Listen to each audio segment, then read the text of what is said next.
Okay, I don't know anything about being pregnant. I do, my wife Elizabeth was pregnant 3 times, so I do know what it's like living with somebody that's pregnant. And it doesn't mean, well, it means you have to be very nice to them and say that they always look great. But it doesn't mean you need to stop working out. And look who we have. We have Olympic boxer Mandy Bujold joining us with some easy exercises to do no matter which trimester you're in. Hello, Mandy.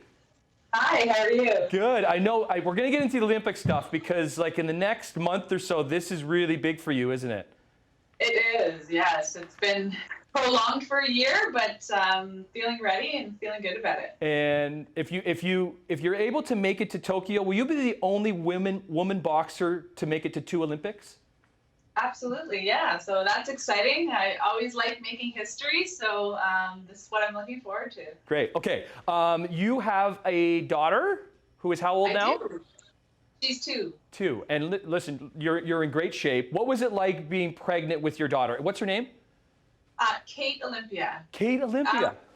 Yeah. So, I mean, it was definitely a whole new adventure for me. Obviously, being a high-performance athlete, it was a little nerve-wracking at first about kind of knowing, okay, what can I still do during my pregnancy? So I think that varies from person to person. You know, I did a lot of research. But the most important thing, I think, is to listen to your body. So when something doesn't feel comfortable, it's probably not a good thing to do. And not trying something new either, right? Like if you're not used to working out, it's probably not the best time to start working out. But if you do want to do that, you obviously have to make sure you talk to your healthcare practitioners to make sure that that's okay for you.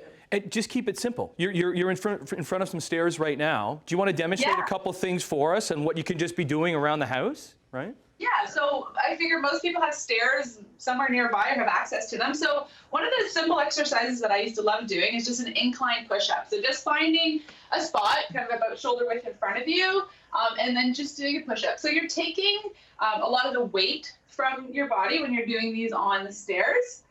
You're able to work your back. You're still engaging your core, but not in the same way that you would if you're doing a sit-up. And then you can make it harder just by coming down slightly, moving your feet out. The further you go down, the harder it's going to be. Another simple exercise, using a band like this. A lot of people have them hanging around. If you don't, this one here is from Everlast.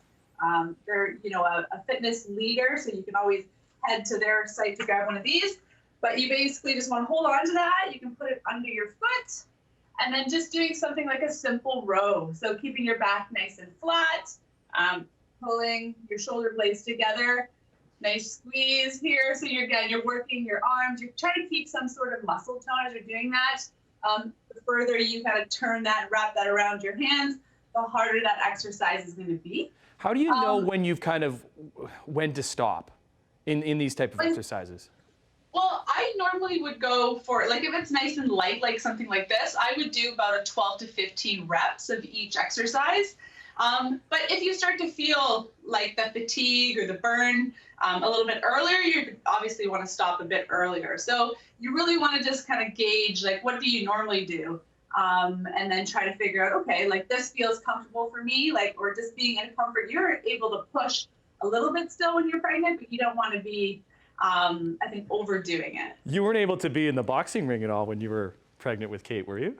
No, I was still doing some punches, but again, like I varied how I did that. So even though I was working mitts, you know, with my coach at the time, you know, after a while, when, you know, in the 3rd trimester, it became hard to really turn on my punches. So I was still able to do it. I just wasn't turning as much. So again, just making small modifications to make sure that that feels good. Your partner, he had to be nice to you or you would throw a punch at him, right? Yeah, exactly. He always knows that. Okay, so when is qualifying for Tokyo for you? So we actually head over to Argentina May 7th. So that's our qualification. I have to place top 4 at that event. Okay, how you feeling? You're looking great. I'm feeling good. Yeah, no, I'm feeling good. Obviously, it's been a completely different training camp than usual. It's obviously been a lot longer than I've ever prepared for something.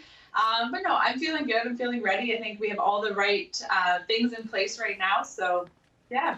Well, hopefully listen, we can get up there. best of luck. I know it's been so frustrating for our athletes through this kind of whole process. Best of luck, and hopefully you can make it back to your second Olympics. And for any pregnant women out there, if you do these exercises for Mandy, you will look like Mandy after you do them. So that's great too. Thank you so much for joining us. We'll have more Morning Live on your Friday after this.